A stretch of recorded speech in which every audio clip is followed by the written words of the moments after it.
Hello sir, I'm Lorenzo Navela III from BEC Tunay and I'll be presenting my spoken poetry.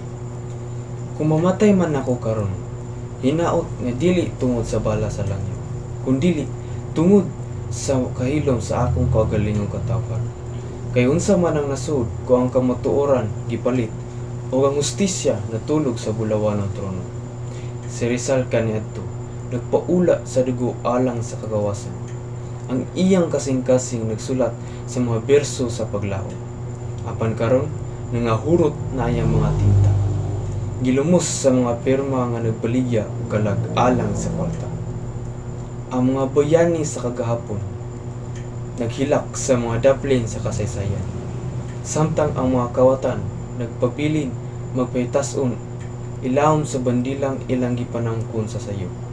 Inang yuta, ngano ang imo mga anak nagagat-on man higugmaon ang mga gapos nga gikan sa mga amahan nga nagtinguha nga buakon kini.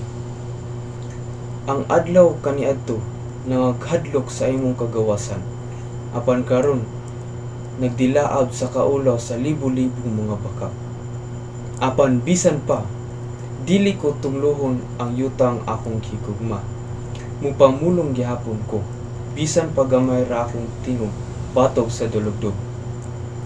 Kaysa matag pulong nga matinuoron og sa matag kasing-kasing nagsuko ug naghandong pa si Rizal buhi gihapon.